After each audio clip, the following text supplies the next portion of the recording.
Okay, so like this, but off-road. What do you think? Okay.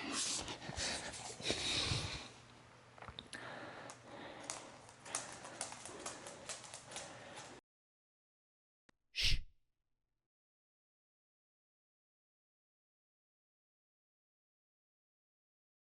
Well, we are back here again with the Turbo Optima. This time we are going to finish it off for those of you who may be tuning in for the first time to the channel. This is Quiet RC, and as usual, I am Rob.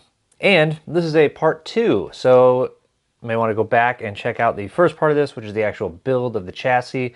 Now we're going to get into the electronics and finishing this body and some other bits. So let's get right to it. Now, the instructions are really specific about where they want that receiver to be placed, and that will come into play in a few minutes here, so we'll get to that. The wire for the receiver just kind of feeds back down through the top plate and then back up through the antenna mount. Now, the antenna mount, when you put that plastic antenna tube in there, it's actually really loose, but there's a little set screw, a little grub screw that they put in there for you. And when you tighten that down, it is perfectly tight.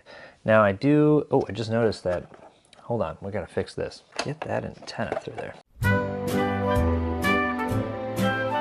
And we're back. Yeah, just wanted the antenna to stick through because I'm talking about the antenna. So yeah, I like the antenna sticking through, a little extra retro vibe to it. Now, it's not a full antenna because, you know, most of the receivers now, well, a lot of them don't even have antennas anymore, but this particular one for the radio link that I use for some of my other rigs does have a short antenna on it, so I did put that on there, and I like the way it looks. And this is where we'll see for the first part of this is the actual kind of special thing that I did with the servo. Now, I've done this before on a couple of different builds, most specifically, and the one most related to this, the Kyosho Phantom 2. It has a really long name, but let's just call it the Phantom 2.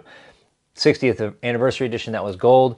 Had those servos and that ESC re-anodized in gold, which is what I did for this. So it's just a relatively inexpensive servo off of Amazon, but it has this aluminum part of the case. Take that off, I kind of do a light scuffing with just a really high grit sandpaper, and then put it in a little tub of purple power overnight. And then I sent that off to, now this was actually done via Bateman's custom coating a long time ago. I actually kind of started this project really. And I don't know if he really does this stuff anymore, but that's what it is if you ever want to track it down. For this servo mount, make sure that you get that nut in that actual servo mount before you start mounting the servo to it, because as you can see, there's no way to actually access putting that nut in there once you've started to mount the servo. And that's what's actually going to have the screw from the chassis go up in there and tighten it on. I believe I mentioned this in the previous video, but there's a lot about this build that requires a lot of manual dexterity. And an example of that here is getting this screw up through the chassis and into the mount where the top of this tie rod that goes to the servo actually mounts. So you can see having to fish it all the way through here. Now, they do provide a hole in the chassis to get up in there, but it's still very difficult to kind of balance it on your hex driver and get it up in there. Now, for this chassis, unlike the Optima Mid, there is no specific, mounting plate, or for example, in the Phantom, they're mounting holes for a very specific ESC, but there's no mounting plate or holes specific for any particular ESC. Now, I am using the Kyosho Le Mans ESC here, and I'll have to get that in a bit because when I went to go install it, I thought I didn't have a motor sensor wire long enough to get to where it needed to go, but it was actually in either the motor box or the ESC box, and I just didn't see it. Either way, I waited on that part of it and ordered one and had to wait for it to come in. So we just continue on without mounting the ESC at this point. Okay, let's shift to the back of the car a little bit more. This is the gear cover that goes on the back that goes over the slipper and the pinion and everything like that. And there's a sheet of foam that they give you, and there's a couple other pieces cut into that, but this is the gasket, self-adhesive, so you can actually just stick it on there. Now, the gear cover itself goes on, and the way it's held on is with a bobby pin, but you are going to need to move that sway bar kind of all the way over, and then you're even going to need to pull it back, slide it on there, The gear cover has some kind of registering pins that actually slot into the rear of the chassis here, you know, where that motor's mounted to. And then you just put that body pin over it and you're good to go. Okay, on to the wheels and tires here. Now, the tires have the little kind of Sand Super Kyosho logo on one side, so just make sure when you're building it or putting them together that you are putting those on the outside if you want to see them. I assume you would, but all four corners are the same tires, so there's no need to keep all that straight. Just put them on there.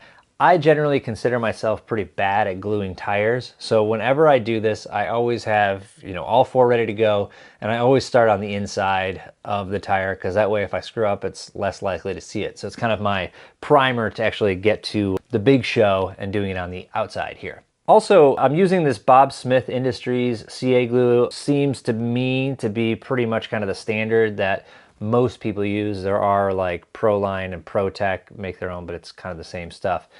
I will say though, I don't think I've ever made it through a full bottle of Bob Smith, either thin or medium, without some sort of catastrophic failure. Either the cap gets glued onto itself, which feels like something they should have worked out, or it gets so clogged up that I can't use it.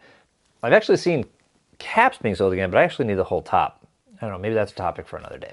Now we have the wheels and tires on, able to test the suspension a little bit with a couple drop tests, always a good time. And now we are going to start to move on to the driver figure here. So the driver figure is all pre-cut, even the holes are done for you, and then you'll see that it actually just kind of slides into these little spacers that they had you put on when you did the rear of the top deck, and then slides on, and there's kind of like a body mount that kind of goes horizontally that slides through that driver figure, and then you pop a little body pin through there, and then it's on, and it hides all the electronics in there, so it's really slick. Finally, at this point, I did have that sensor wire come in, and I think the moment it came in was the moment that I discovered that I just missed that it was in some of the packaging already, and I could have done it at that time. However, let's talk a little bit about the ESC. Similar to what I did with the original red aluminum of the servo, I'm doing something similar with this ESC. The Le Mans ESC comes and it's, you know, just silver or clear, I guess, aluminum color, but shiny. I had that sent as well, took it all apart and sent off just the pieces. Now when it came back, obviously the A, B, and C and the plus and minus, positive, negative were, you know, erased essentially or covered up or whatever. And I couldn't tell which ones were A, B, and C. I actually have a couple of these Le Mans ones and have ones that still have the A, B, and C on them. So I was able to use those as reference to make sure that I was hooking up everything correctly. Later on when I tested it, everything spun the right way, so good to go. That completes the electronics, which means the chassis is pretty much done at this point. So it's on to actually painting the body. Now the idea was to do kind of the, well, it took me a while to get to the idea, and eventually I did. I knew I wanted to do some sort of gold scheme, and I had already done a little bit of gold on the Optima Mid, so I wanted to do something kind of keeping in line with other Kyosho stuff that I had, and the 60th anniversary Phantom 2 kind of used that paint scheme, that livery, as the jumping off point for this, so that's what I did here. In that video that I did for the Kyosho Phantom, I went through and kind of showed the how I planned out the body, including all my annotations for the paint and the backing, which I hadn't really remembered. So I actually went back, watched that video, paused it on there, and then made the notes as to the colors and the backing. And I'll touch on that a little bit, but if you want to see more detail of that, go to that Kyosho Phantom video. It's also very good. Now the body kit does come with window mask, however, because I'm doing kind of an intricate design here, I just did the whole thing with liquid mask and cut the window mask and the bars and everything like that myself. It was at this point that I started painting, and I actually peeled off the wrong part because I had not labeled it all the way back through the tail here, so I had to go back and just remask it a little bit with some painter's tape. Thankfully, when I was done, didn't get any bleed through on that. Started off with the pearl gold, which is backed in black. Now I had to do a bunch of layers of pearl gold because pearls are really more about kind of adding a little hint of color or maybe doing like opposing colors, so you get kind of this effect. So if you want like the gold of that pearl gold or the red of the pearl red, you really need to do a lot of layers with it. And I backed in black just to darken it up a little bit, give it a little bit of different contrast to the metallic gold. And which also brings to the point, you have to be really conscious of order of operations with painting, because you want to make sure that your darkest colors are not going to show through your lightest colors. So even though, you know, this is a pearl gold, I need to back it in black, but I need to make sure that the backing isn't going to show through on anything else. So that's why I have to do kind of the pearl gold first. Next came the metallic gold backed with the mustard yellow, and then we moved on to the champagne gold. The champagne gold is also what I was going to use for the driver figure. I figured that once I painted that driver figure that champagne gold, because there's no real like flake like even the pearls or the metallics have in the paint, that this would provide kind of like a smooth color.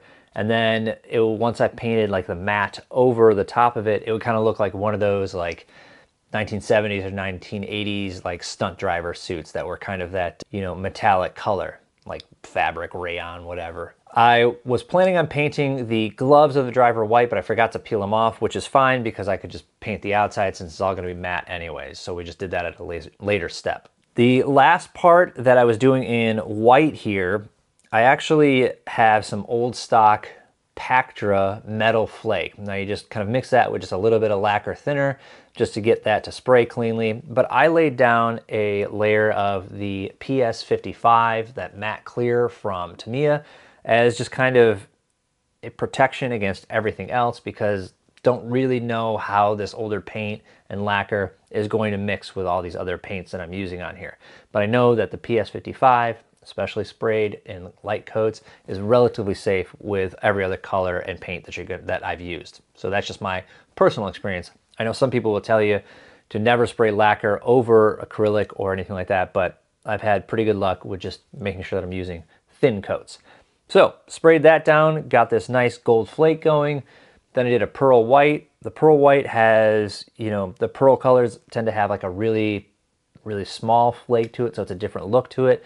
And then backed that with white. Now this is the driver here before I actually did the kind of matte clear coat over it to kind of make it look more, you know, like clothing and the inside of a cockpit rather than shiny like, you know, like a body or something like that. And here we are on to one of the best and most satisfying parts. That is removing the overspray film. I'm really happy with how this came out. There's one or two spots where I did get a little bleed through.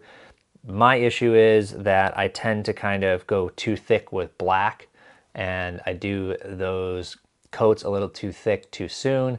So that's more on me than on the liquid mask.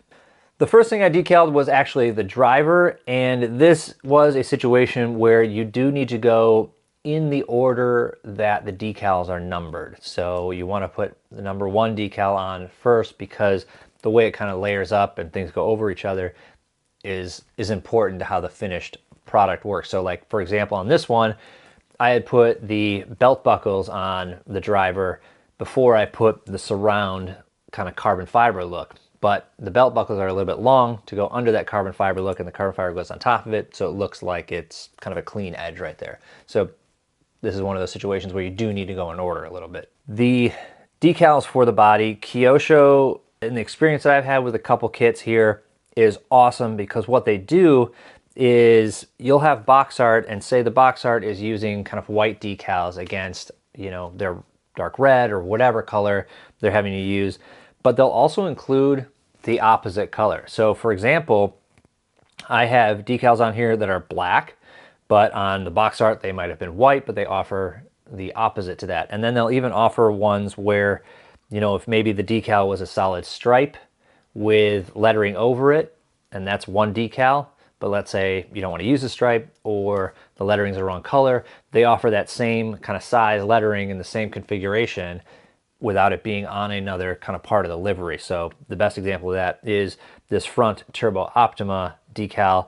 It would have been part of the stripes on the front, and they show it in black. So originally I had to put the black one on here, but I liked the white one better because it is on the gold, so it pops better against the gold. So very cool. Unlike the TC8, the associated TC8 that I just built, They give you like a tiny little decal sheet. I don't know why. This is just top of mind because I was kind of complaining to myself about it like yesterday or the day before, that they give you this little tiny decal sheet with like two things that say TC8, and they give you some random headlights and grill. Like, it makes no sense, but maybe I digress a little bit. Let's talk a little bit about the under tray that I have here. So this had popped up on, I don't know where this popped up originally, but ultimately I found it on eBay. It seems to be just a guy making it himself because it comes in and out of stock randomly. And it was in stock at one point, so I grabbed it. And I'm leaving it clear here, but it's nice because of these indents where you can put the Velcro in, and then that will match to the body without having to kind of like puff out the body, so it fits nice and tight against the under tray here. I did ultimately have to use a little bit of shoe glue to hold on the Velcro, even though it's self-adhesive. It was just, it holds really well, but it holds a little bit better than its own adhesive. Did a little extra trimming here to make sure everything kind of fit snug. To fit some of the ESC wires around here, had to trim that under tray a little bit.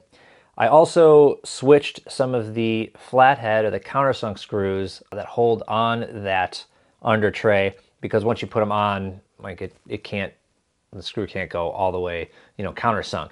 Up front, those countersunk screws are actually into kind of countersunk washers, so you can use that same screw. And kind of lastly, I didn't talk too much about it, but we did put a 13.5 brushless Le Mans motor in here, which obviously being gold, really suits it nicely. And 13.5 would be kind of what they're running with four-wheel drive or wheelers right now. So overall, I will get this out on the track. Haven't gotten it out yet. I did just kind of, you know, have it sitting on the stand and fire it up just to make sure everything rotated in the right direction and centered everything up. But very cool build. I do wish it sat a little bit lower. The front shocks are bottomed all the way out. Rears can go more, but then it would be kind of like that. So really looking forward to getting this out on the track somewhere. I hope you guys have enjoyed the build. A two-parter. Usually I don't like to do two-parters, but I felt this one deserved a little bit extra breathing room on this one. So thank you so much for watching. Please like and subscribe. Got a couple more builds coming up. Yeah, just a couple. Anyways, that's all we've got for you today. Thank you so much for watching. We'll talk RC again later.